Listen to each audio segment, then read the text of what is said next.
बिस्मिल्लाह फिर से करें शुरू। ये वाला वो वाला दोनों।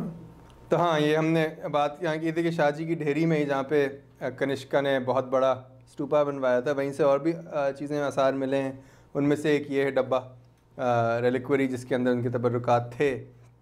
तो उसके भी हम लोग इवन इस चीज़ को भी हम 3 सिंबॉलिक डिग्रीज में डिवाइड कर सकते हैं। हालांकि सिर्फ ढकना है, डब्बा है ढकने के साथ।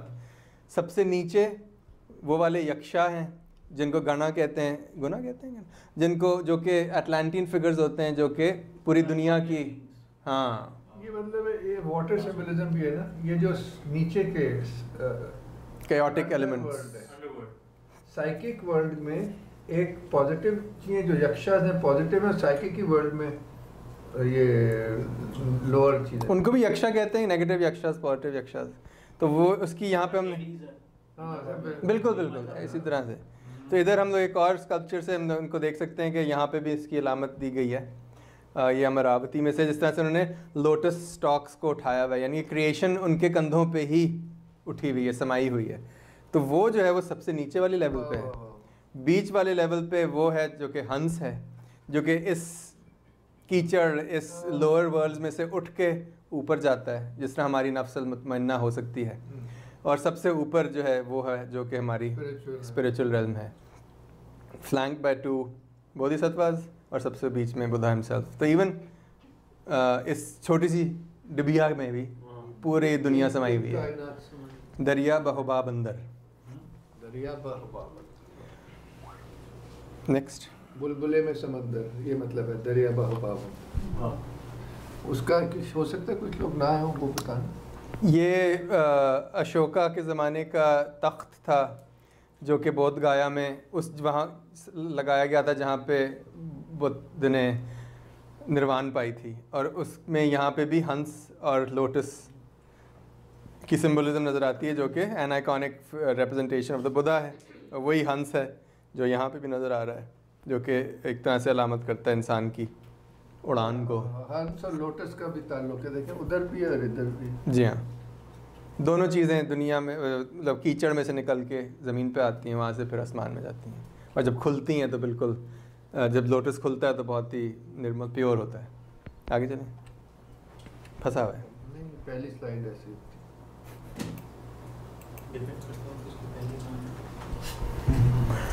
तो फिर अब हम आते हैं बुद्धा के। हमने 2 मरकज़ पे फोकस कर रहे हैं ना कुशान के। एक तो हमने देख लिया origin of the Buddha image in the heart of India कैसे हुआ, यूजिंग द यक्षा फिगर, जो कि पहले से ही मौजूद था।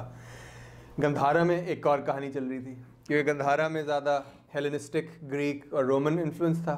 सिकंदर आज़म के आने के बाद जब वो रिलेशनशिप्स खुली तो गंधारा का ज़्यादा ताल्लुक़ उस इलाके से ज़्यादा था, जिसकी वजह से जो बुद्धा उसी वक्त जैसे जैसे हिंदुस्तान में बन रहा था मथुरा में, उसी वक्त गंधारा में भी बुद्धा को इंसानी शक्ल दी जा रही थी। और लेकिन दोनों बुद्धा जो हैं वो फ़र्क हैं। ये 2 गंधारा के हैं। उनका फ़र्क ये है कि उनको हम सबसे पहले जो फ़र्क नज़र आता है वो ये है कि बुद्धा ने एक चादर ऐसे उड़ी हुई कि उसका पूरा बदन कवर हुआ है। तो जो लोकल बर्रे सग़ीर की जो आइडियल ऑफ ह्यूमन बॉडी है उसमें उरियानी ज़्यादा है। कपड़े जब दिखाते हैं तो वो भी ट्रांसपेरेंट होते हैं, जबकि Hellenistic ideal of the body है जिसके अंदर वो कवर हुई हुई होती है ज़्यादातर। हर वक्त नहीं, लेकिन अमूमन जो सेक्रेड बॉडी है इट्स कवर्ड दोनों कंधों पे। दूसरी चीज़ जो हमें नज़र आती है जो कि बहुत मुख्तलिफ है हिंदुस्तान की स्टाइल से, वो ये है कि उन्होंने जो पॉस्चर है उसको कहते हैं त्रिभंग, यानी कॉन्ट्रापोस्टो। तो इवनली डिस्ट्रीब्यूटेड वेट नहीं है, एक टांग पे ज़ोर है और दूसरी टांग हल्की सी उठी हुई है, तो उसमें खुद ब खुद एक झोल आ जाता है बदन बॉडी में। तो इसी तरह ये टांग पे ज़ोर है, ये वाली थोड़ी सी उठी हुई है, तो वो कॉन्ट्रापोस्टो आ गया, एस शेप बॉडी का। वो भी डायरेक्टली यूरोप से, ग्रीक और हेलेनिस्टिक आर्ट से आ रहा है। ये बड़ा मशहूर बुद्धा है, होती मर्दान बुद्धा, जो कि मर्दान के किसी इलाके के करीब से ही मिले हुए होंगे।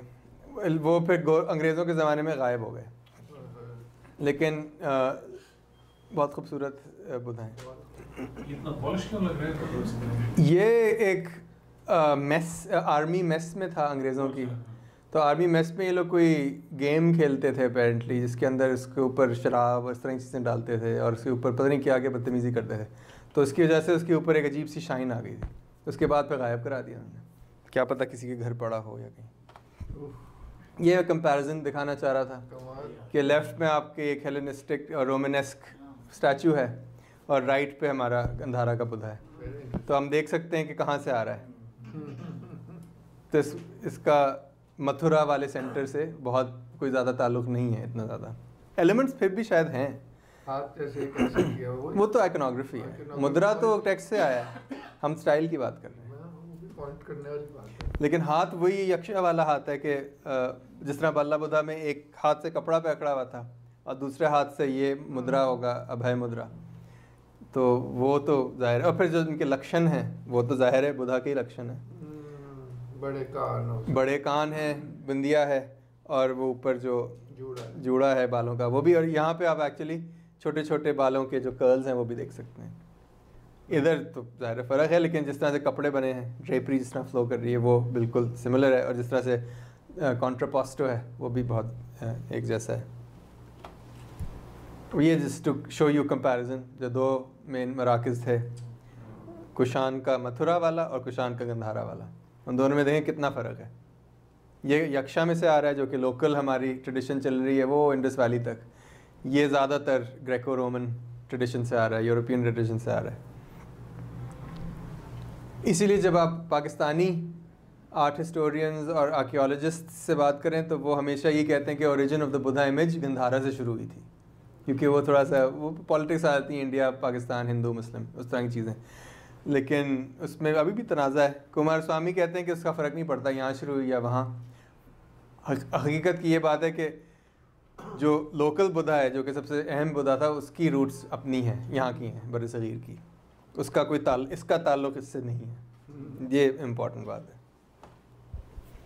उसी तरह हम दो बैठे हुए बुद्धों को भी देख सकते हैं। ये तो अल मशहूर लाहौर म्यूज़ियम में अभी तक है, शायद आपने देखा भी वो, फास्टिंग बुद्धा और ये कातरा बुद्धा।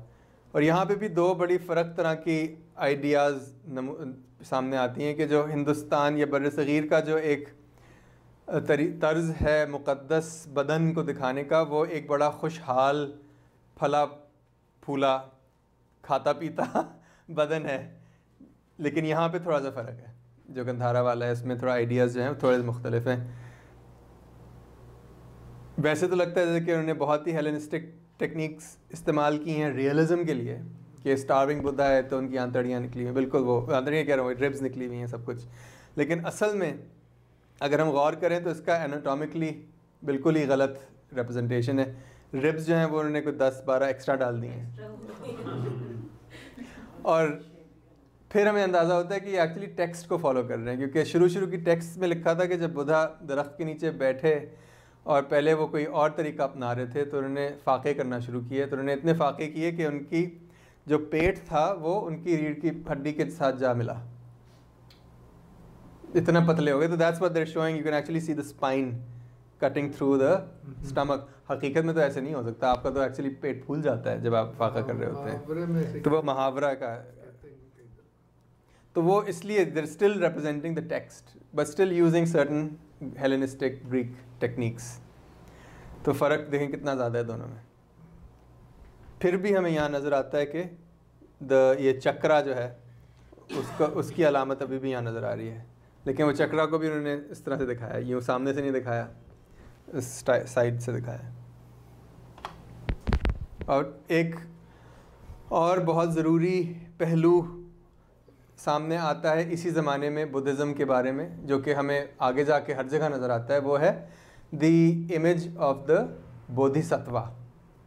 और bodhisattva is a Buddha who achieves perfection but refuses nirvana in order to stay in the world so that he can save all of us।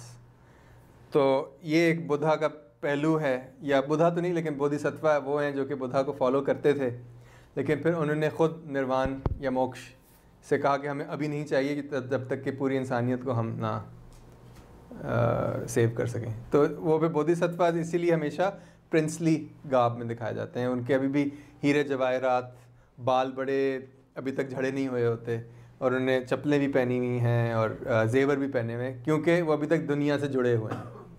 वो अभी तक बुद्धा का काम कर रहे हैं दुनिया में, क्योंकि बुद्धा तो निर्वाणा में चले गए, परिनिर्वाणा में चले गए, लेकिन उनका काम कौन कर रहा है? वो ये हैं। तो इस तरह से हमारे यहाँ भी अब्दाल हैं और बड़े बड़े औलिया कराम हैं, कुतुब हैं, जो कभी तक हज़रत सल्लल्लाहु अलैहि वसल्लम का काम कर रहे हैं। तो उस तरह से भी हो सकती है तशबीह, कंपेयर कर सकते हैं, ज़रूरी नहीं है करें, पैरेलल टाइप।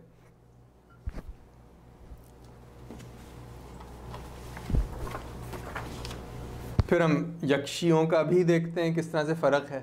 वही जो हम पहले कह रहे थे कि यहाँ पे ज़्यादातर कवर करने का ज़्यादा ज़ोर है गंधारा में, और ये बिल्कुल डायरेक्टली हेलेनिस्टिक स्कल्पचर से ही आ रहा है। और यहाँ पे उल्टा है कि कपड़े बिल्कुल भी नहीं है, और ये जो लोकल बर्र सग़ीर का जो स्टाइल है दिखाने का बॉडी, उस पर ज़्यादा ज़ोर है। तो दोनों में बहुत फ़र्क है। सिमिलैरिटीज़ ज़ाहिर हैं, नेकलेस वगैरह, जूड़े, बाल, और even the function of the yakshi still stage there as a mother goddess in this case. ये भी लाहौर म्यूज़ियम में है शायद, एक इसमें लाहौर म्यूज़ियम है। ये एक यक्षी थी बुद्धिज़्म में, जो कि एक तकरीबन जैसे कि उनका था कि ये बच्चे खाती थी, और जहाँ भी बच्चे नज़र आते थे she use to eat children. तो एक चुड़ैल टाइप थी बेसिकली। तो फिर लोग जो थे बुद्धा के पास आए और उन्होंने कहा कि ये क्या हो रहा है, हमारे तो पूरे जो देहात वगैरह में ये आती है और बच्चे खा के चली जाती है। तो बुद्धा पे उसके पास गया और उसके साथ बात की, और कुछ हुआ, she converted to Buddhism, and उसने इतनी ज़्यादा तौबा की that she became the protector of children, and then she became part of, so you can still see her representation, जिसकी वजह से आपको ये बच्चे भी नज़र आ रहे हैं। She actually became the protectress, from being a churail she became a यक्षी।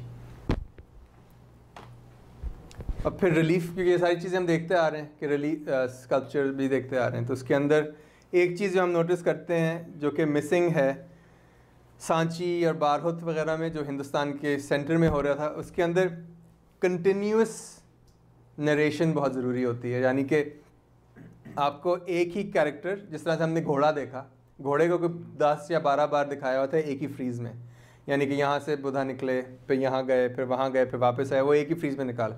यहाँ पे वो कंटिन्यूएशन नहीं होती, यहाँ पे उन्होंने सिर्फ एक स्नैपशॉट दिखाया हुआ गंधारा में। तो गंधारा में ये रिप्रेजेंटेशन भी का आइडिया भी थोड़ा सा मुख्तलिफ है, वो सिर्फ एक सीन का है। जैसे कि यहाँ पे तो नसू यानी पक्की तौबा उर्दू में, अच्छा नसू क्या वो नॉवल है, तो बता नसू तो किस्सा है नहीं, मगर लफ्ज़ी भी माने हैं ना। चलो नहीं, वो तो उसके बारे में बात कर रही है, आंटी जो, हाँ, खातून के बारे में बात करनी है, एग्जैक्टली। जी। तो यहाँ पे माया दिखाई हैं और बुद्धा की बर्थ हो रही है, एग्जैक्टली यही थी नॉवल की।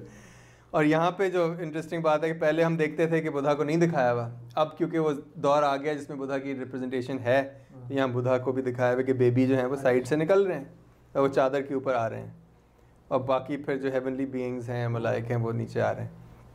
तो एक स्नैपशॉट दिखाया है rather than showing him in different stages, तो दैट्स अनदर डिफरेंस। लेकिन बाकी जो आइकनोग्राफी है वो वही है कि जो माया जो है फिर से मदर गॉडेस या यक्षी की तरह दिखाई गई हैं दरख्त को पकड़ते हुए, तो she still very much an Indian figure. अब हम अपने आखिरी हिस्से पे आते हैं, क्योंकि इसके बाद फिर बुद्धिज़्म जो थी वो आहिस्ता आहिस्ता ज़वाल पजीर होना शुरू हुई। This was the height, the golden age of Buddhism in India, which is the famous Gupta period. तो तारीख़ में हिंदुस्तान की 4 ही ऐसे दौर आए हैं जिसमें एक तरह से हिंदुस्तान को मुत्तहदा किया गया, उसको एक रूल के अंदर लाए गए। एक तो अशोक थे, दूसरे गुप्ता थे, तीसरे मुग़ल थे, और चौथे अंग्रेज़ थे। गुप्ता दूसरा कुशान के ज़माने में इतनी ज़्यादा बड़ी नहीं थी, वो 2 सेंटर्स थे और वो भी इधर रहे थे ज़्यादा। गुप्ता जो उसके कुशान के बाद आई, अशोक तो खुद गुप्ता थे, नहीं अशोक मौर्य थे, मौर्यन थे। वो फर्स्ट था ना इसका। तो पहली बार हिंदुस्तान को एक तरह से यूनिफाई किया वो मौर्यन पीरियड में अशोक ने किया, इसलिए वो उनके झंडे पे वो उसी का वो वो अब वो मेरे ख्याल से चक्र थे। उनके दादा जो थे वो तो चंद्रगुप्त मौर्य थे। चंद्रगुप्त मौर्य, हाँ। उसके बाद फिर कुषाण आए, उन्होंने काफ़ी हद तक नॉर्थ वेस्ट को तो कंबाइन किया लेकिन बाकी हिंदुस्तान नहीं किया। लेकिन जो सेकेंड टाइम यूनिटी आई हिंदुस्तान में वो गुप्ता के ज़माने में आई, और फिर तीसरी बार मुग़लों के अकबर ने ये चीज़ की, और उसके बाद चौथी बार अंग्रेज़ ने की। ये बड़े फ़र्क तरीके से की। तो Gupta period is called known as the golden age of Indian civilisation. इन्होंने इसी ज़माने में मशहूर टेक्स्ट्स यानी शास्त्रास और पुरानास की ट्रीटीज़ और उनकी कमेंट्रीज, बड़ी बड़ी फ़लसफ़े में, मैथमेटिक्स में, आर्ट में, स्कल्पचर में, अध्ययन में, हर चीज़ में एक नई नई तर्ज से चीज़ें सामने आईं।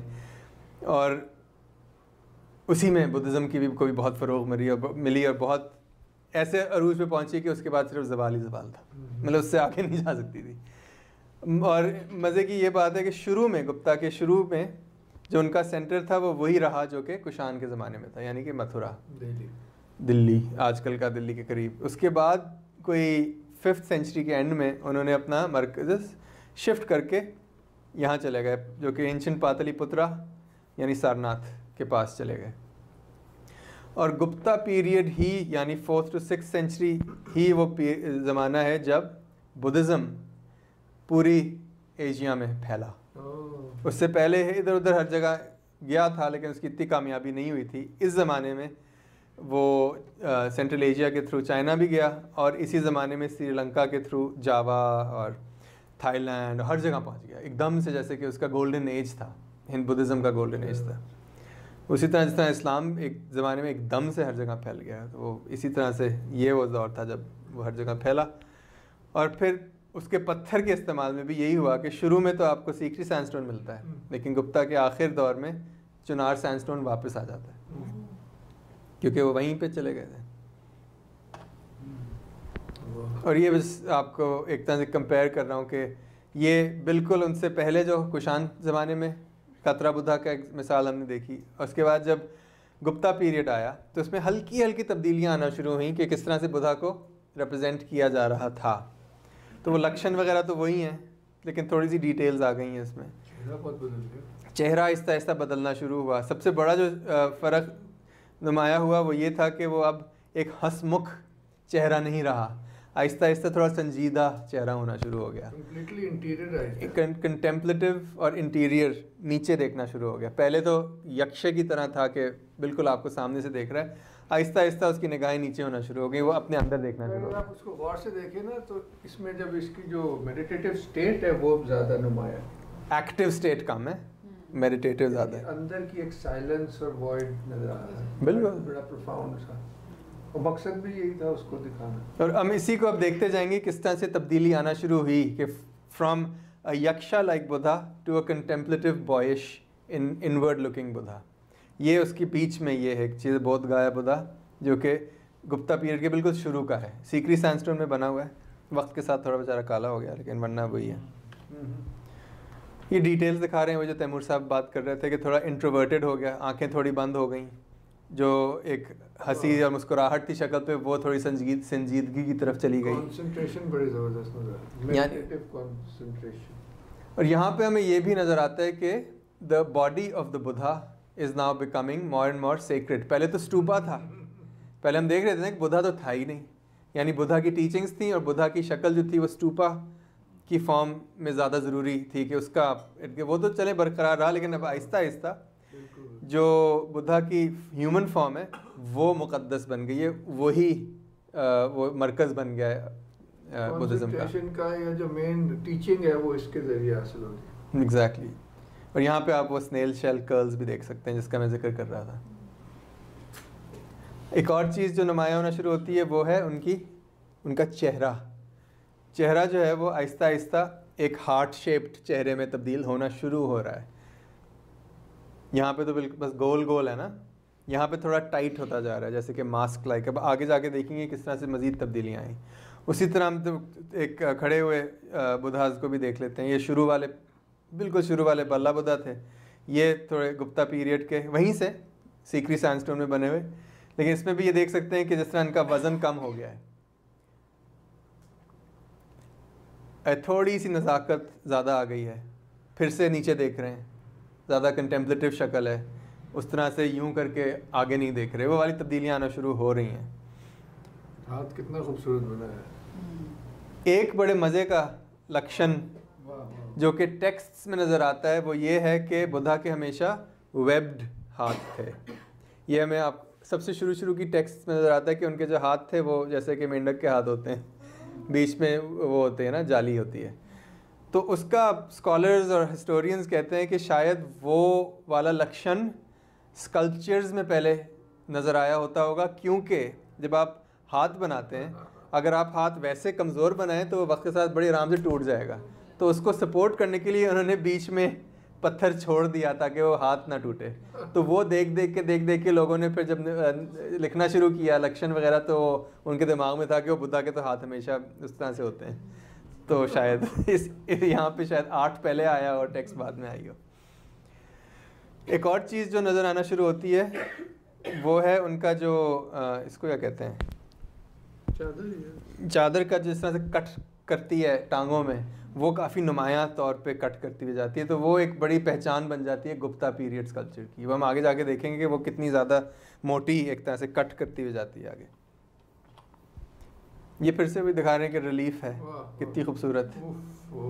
तो स्टाइलाइजेशन भी बड़ी कमाल है। तो वो जो पहले चीज़ ज़्यादा नेचुरलिस्टिक थी, बड़ा गोल मटोल सा शक्ल था, वो आहिस्ता आहिस्ता बड़ा ही नफीस और नाजुक होना शुरू हो रहा है कि जो उनकी भवें हैं वो बिल्कुल कमान की तरह हैं। जो उनके कान हैं वो भी बड़े एब्स्ट्रैक्ट ज्योमेट्रिक से बनना शुरू हो गए हैं। जो उनके बाल हैं वो भी बिल्कुल गोल, बड़ी अच्छी तरह से उन्होंने इवनली बनाए हुए हैं। और इवन जो ये जो गोलाई आ रही है गर्दन पे, वो भी बड़ी एक तरह से खूबसूरत स्टाइलाइजेशन के साथ आ रही है। तो वो रियलिस्टिक से हटके ज़्यादा एब्स्ट्रैक्ट होना शुरू हो रहा है आहिस्ता आहिस्ता, रूहानियत की तरफ राग़िब है। और अब हम जा रहे हैं, जब सेंटर तब्दील हुआ मथुरा से, गुप्ता का मथुरा से जाके वापस सारनाथ में चला गया। यार सारनाथ वही सेंटर था जहाँ पे चुनार सैंडस्टोन मिलता था, और वही था जो कि मौर्यन पीरियड में पढ़ा तुमने, बेजेंटीन आइकॉन से भी मिलता जुलता है। किसका, पहले का? नहीं, स्टाइलाइजेशन की बात कर रहे हैं। मुश्किल ही है, इन्फ्लुएंस शायद इस वक्त मुश्किल था। नहीं, स्टाइलाइजेशन की बात कर रहे हैं मेरे ख्याल से, क्योंकि रूहानियत की तरफ जा रही थी बुद्धिज़्म पूरी की पूरी, तो फिर खुद ब खुद ही उनकी जो शक्ल थी वो उस तरह की बनना शुरू हो गई। उधर भी इंटेंशन की बात होती है ना, वहाँ भी बिजेंटीन आइकॉन्स की भी यही नीयत थी कि वो रूहानियत, इंसान की रूहानियत को का इज़हार करे। तो यहाँ पे जो हम वो बात कर रहे थे कि अब जो तब्दीली है वो तकरीबन मुकम्मल हो जाती है, कि जो एब्स्ट्रैक्शन ऑफ द बॉडी, जितनी भी डिटेल्स नज़र आ रही थी कि उन्हें इस तरह का पल्लू है तो इस तरह की चादर है, वो सब गायब होके बिल्कुल सिंप्लीफाई हो गई है। और जो ये है जो कपड़ा जो काट रहा है वो नुमाया हो गया है। लेकिन मेन थिंग है is the body, the abstraction of the body is very important. एक और तब्दीली आती है कि वो यहाँ पे भी त्रिभंगा कॉन्ट्रापोस्टो आ गया है वापस। अब ये पता नहीं हेलेनिस्टिक इन्फ्लुएंस से आया या खुद ही आया, ये हमें नहीं पता, क्योंकि पहले तो नहीं था। ये तो डांसिंग गर्ल में भी है, तो ये तो एग्जैक्टली वो तो पहले से ही है मेरे ख्याल से। एग्जैक्टली वो तो बिल्कुल सही कह रही है। तो वो मेरे ख्याल से ज़रूरत के हिसाब से आया है, और जो शक्ल है वो बहुत ज़्यादा हार्ट शेप्ड और मास्क लाइक हो गई है। ये एक डिटेल है Sarnath Buddha versus the earlier Gupta Buddha from Sikri. तो उन दोनों में देखिए कितना फ़र्क आ गया, यहाँ बिल्कुल एब्स्ट्रैक्ट हो गया। तो this is the final phase of the Gupta sculpture, from human to divine. ये गुप्ता के फर्स्ट पीरियड क्या है जो मथुरा में, और ये फाइनल पीरियड है। चेंज आना शुरू हो गया ना, फिर उसकी रिफाइनमेंट शुरू हम उस यक्षे वाले से हुए थे कि फुल पहलवान, वो करते कराते बड़ी मास्क लाइक शक्ल बन गई एब्स्ट्रैक्ट। और यहाँ पे और फिर हमें टेक्स्ट में भी मिलता है कि उनके जो होंठ थे वो इस कली की तरह थे, उसकी आंखें जो थी वो लोटस बड की तरह थी, तो वो सब चीज़ें जो हैं वो एब्स्ट्रैक्ट होती जा रही हैं। भवें जो थी वो कमान की तरह थी, उस तरह की दीगर चीज़ें। और कान भी देखें कितने स्टाइलाइज हो गए हैं, वो रियलिस्टिक नहीं रहे। इन सारों में से सबसे मशहूर बुद्धा जो आज सारनाथ बुद्धा गुप्ता पीरियड का, वो ये वाला है जिसमें वो सारे आसार मिल के सामने आते हैं। और इसमें बहुत सारी खूबसूरतियाँ नज़र आती हैं कि फिर से इसमें ज़्यादा ब्लिसफुल है वैसे। हाँ। सीरियस का ब्लिसफुल। और यहाँ पे जो मुद्रा कर रहे हैं उसको कहते हैं धर्म चक्र मुद्रा, यानी कि turning the wheel of the law, कि इस वक्त वो प्रीच कर रहे हैं, धर्म चला रहे हैं, धर्म की ट्रेनिंग दे रहे हैं। तो इधर भी वही आइडिया है कि जो फ्लैश है वो एब्स्ट्रैक्ट हो गई, इसमें कोई डिटेल्स फोल्ड्स वगैरह नज़र नहीं आ रही, और बहुत ज़्यादा ही अंदर देखते हुए मुराकबे में शायद दिखाया हुआ है इन्हें। फिर से कंपेयर कर रहे हैं एक पहले वाले, ये एक जैन स्कल्पचर है, जस्ट टू शो के दूसरे ट्रेडिशंस में भी यही चीज़ चल रही थी। इसके हम लोग ज़्यादा शायद बात करेंगे जब हम हिंदुज़म की बात करेंगे, कि यही चीज़ें बाकी रिलीजन्स में, अदियान में भी हिंदुस्तान में हो रही थी साथ साथ। कॉमन है नीचे का जो चक्र। हाँ हाँ वही चीज़ है। कहानियाँ भी दोनों की बहुत कॉमन है, जैन वाली। ये अलग प्रॉफिट थे ना वो, हाँ, लेकिन ज़माना एक ही है। तो ऐसे मैंने दिखाया कि ये भी चल रहा है साथ साथ। फिर बोधिसत्वास की भी रिप्रेजेंटेशन बहुत ज़रूरी होना शुरू हो गई। और फिर यही जो थे बोधिसत्वा, वो आगे जब चीन में गए या दूसरी जगह में गए तो वो एक तरह से खुदा या देवता बन गए अपने तौर पे भी। जैसे अवलोकितेश्वरा जो हैं वो बहुत ही नामवर बुद्धा बने चीन वगैरह में। इस तरह से तारा जो है वो हिमालयाज़ और उस तरह जगहों में बहुत ज़रूरी एक देवी बन गई। तो वो चीज़ें जो कि एक तरह अटेंडेंट फिगर्स थे, दूसरे मुल्कों में जब फैला तो वो ख़ुद भी अपने तौर पे भी बड़े ज़रूरी देवियाँ देवता बने। उसमें वही त्रिभंग नज़र आता है, और उसमें भी एक तरह से कंटेम्पलेटिविटी और है, एब्स्ट्रैक्शन भी है। आसमानी से हो गया। ये एक सांची स्तूपा में भी बाद में गुप्ता पीरियड में भी एक स्कल्पचर बनाया गया जो कि वहाँ पे रख दिया। वही आइडिया है, एब्स्ट्रैक्ट, दो attendants, big hello, tree like hello. अच्छा, दूसरी फिर चीज़, एक तो हमने स्कल्पचर देख लिया, उसमें क्या बड़ी तब्दीली आई गुप्ता में। अब हम दूसरी तब्दीली देखते हैं आर्किटेक्चर में। पहले तो हम देख रहे थे कि गुप्ता पीरियड से पहले जितनी भी हमने चीज़ें देखी हैं वो थी imitating free standing wooden barrel vaulted, यानी कि एक पिलर्ड एक लंबा सा हॉल जिसके अंदर हाथी की कमर की तरह की एप्स थी जहाँ पे स्टूपा रखा जाता था। तो अब इसमें तब्दीली आ गई है, जो गुप्ता पीरियड में एक नया फॉर्म ईजाद हुआ जो कि बाद में जाके हिंदू टेम्पल का टिपिकल फॉर्म बन गया, जो कि आज तक हमें नज़र आता है। और उसकी बड़ी सिंपल पिलर्ड बरामदा या सहन, और अंदर हैं सहन तो नहीं, सहन बरामदा हुआ ना भाई, दलान। और फिर अंदर एक दलान क्या दलान तो कहते हैं, दलान नहीं, बरामदा है। कोर्ट को कहते हैं। ये कोर्टयार्ड है। तो ये बरामदा, सामने पिलर्ड पोर्च, और अंदर एक कमरा जो कि खाली, गर्भगृह जिसको कहते हैं।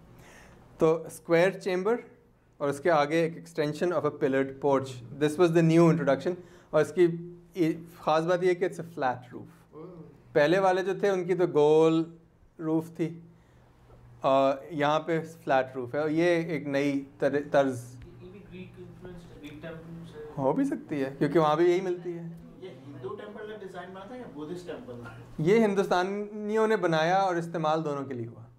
तो ये पर्टिकुलरली ये वाला शायद हिंदू टेंपल के लिए है, लेकिन हम बुद्धिस्ट टेंपल्स भी देखेंगे इसी में, इसी तर्ज में। तो कहाँ देखेंगे? अलमशहूर साइट अजंता में जाके। ये हमारी आखिरी साइट है, इसके बाद हम ख़त्म कर देंगे लेक्चर, काफ़ी हो गया। तो गुप्ता पीरियड की जो आर्किटेक्चरल टाइप साइट है वो है अजंता, जो कि महाराष्ट्र प्रोविंस में है, बॉम्बे के पास थोड़ा सा। हाँ, और वहाँ पे हमें देखते हैं कि मज़े की यही बात है कि अजंता भी केव साइट्स हैं। जिससे हमने भाजा देखा, काले देखा, ये बहुत बड़ी केव साइट्स हैं जो कि हिंदुओं के लिए भी इस्तेमाल हुई, बुद्धिस्ट के लिए भी इस्तेमाल हुई। और इस केव साइट्स में हम यही देखते हैं कि फ्री स्टैंडिंग स्ट्रक्चर्स की कॉपी की जा रही है।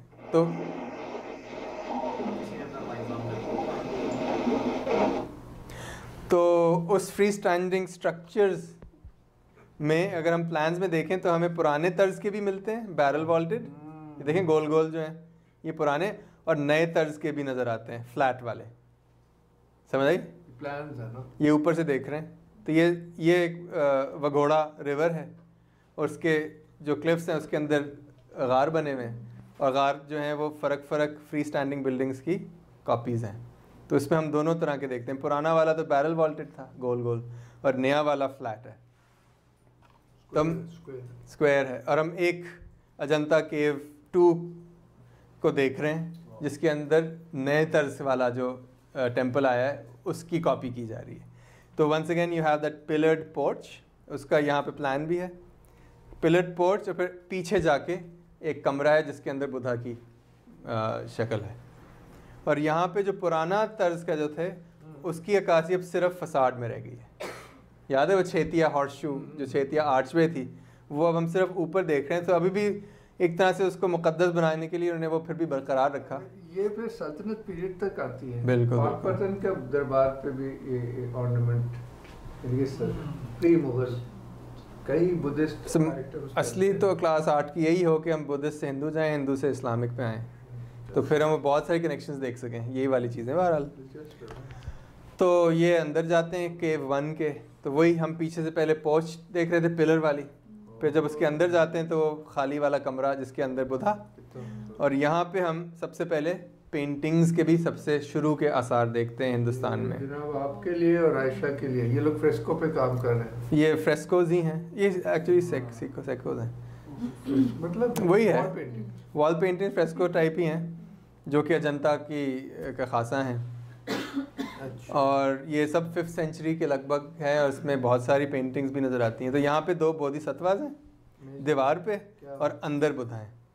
अब बुद्धा की भी मूर्ति जो थी वो पेंटेड थी, अब उसका रंग उतर गया।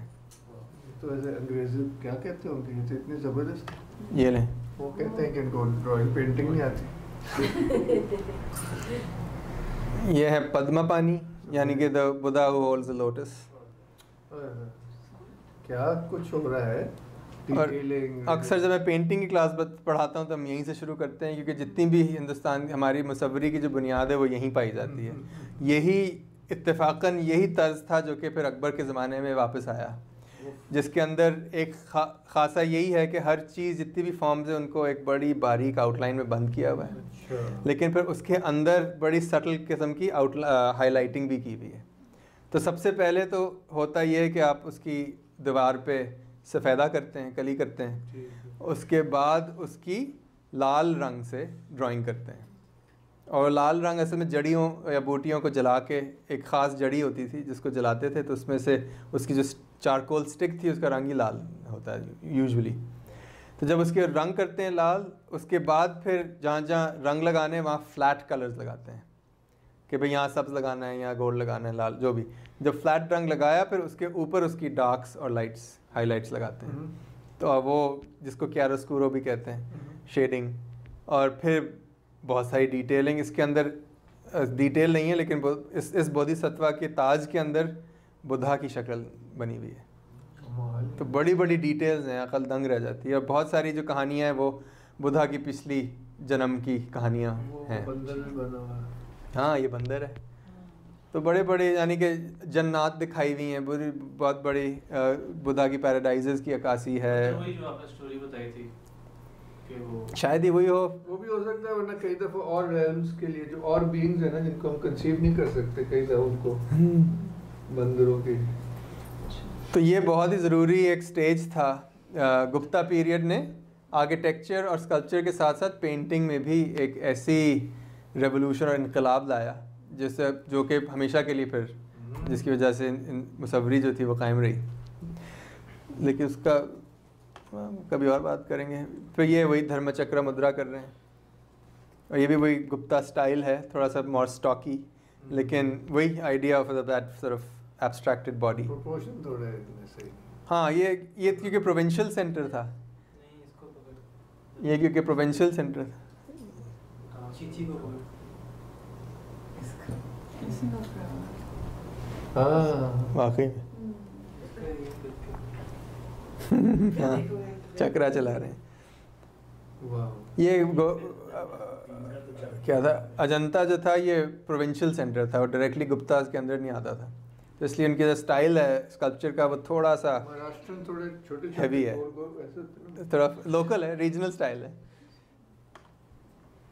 अब फिर एक मैं का एग्जांपल दिखाएं जो कि पुराने तर्ज का बैरल वॉल्टेड एग्जांपल था। अजंता पूरा गुप्ता पीरियड है ज़्यादातर, हाँ मेरे ख्याल से शायद थोड़ी सी चीज़ें बात की हुई हैं, लेकिन उसी मोर और लेस उसी ज़माने की। तो उससे पहले की नहीं? पहले की भी हैं, पहले की भी हैं, इससे पहले भी था, बुद्धिस्ट साइट था बिल्कुल, उससे कुशान पीरियड की भी हैं। ये नेचुरल केव्स हैं या उनको एक्सकवेट किया हुआ है? एक्सकवेट किया हुआ है नेचुरल केव, शायद थोड़े बहुत नेचुरल भी होते होंगे लेकिन फिर उनको मज़ीद बना दिया।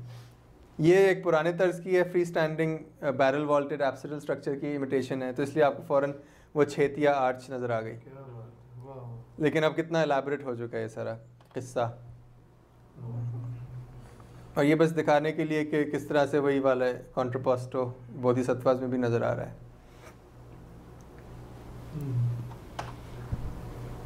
ये आज को हम चैतिया क्यों कह रहे हैं बाद में? क्योंकि छेतिया टेम्पल या सेक्रेट साइट छता होती हुआ है। ना, छता हुआ छत वो हॉल होता था ना, चैतिया हॉल कहते हैं उसको। चैतिया के क्या मतलब? छत से है ना, छत वाला कमरा, तो वो फिर वक्त के साथ साथ उसको मुकद्दस अंग्रेजी में चैतिया नहीं संस्कृत तो ये भी एक एग्जांपल है उसी बुद्धा का। इसमें जो इनका मुद्रा है वो है मन्नत जब पूरी करते हुए, जब आपने दुआ मांगी तो वो पूरी हो रही है तो वो गिफ्ट दे रहे हैं कि ये लो ग्रांटिंग द बून, तो ये वो मुद्रा है इधर। फिर से वही हमें नजर आती है स्टाइलिस्टिकली कटता हुआ। चेक करना चाहिए वैसे चैतिया का मतलब क्या है, आप चेक करें ना। शायद एक हाथ ऐसे कुछ एक से लेके दूसरे से देना। ये बस कंपेयर कर रहे हैं कि ये जो जनता में हो रहा था मोर और लेस सिमिलर है, यहाँ पे थोड़ा सा बस रीजनल वेरिएशन है। और ये उसके अंदर वही बात, अब स्टूपा जो है वो काफ़ी हद तक पगोडा नुमा बन चुका है, लंबा हो चुका है। और ये फिर से वही आइडिया जो पहले चल रहा था कि अंदर फिर से वुडन बीम्स की कॉपी की हुई है, ये पत्थर ही है गालिबन, लेकिन उसको कॉपी उसी तरह किया हुआ है। तो दोनों चीज़ें चल रही थी। चैतिया कहते हैं, चैतिया कहते हैं शायद, चैतिया नहीं होगा। ख़त्म, यहाँ पे हम ख़त्म करते हैं क्योंकि इसके बाद फिर बुद्धिज़्म जो था इस तरह ज़वाल पे चला गया, फिर बाकी एशिया में फैल गया ज़्यादा।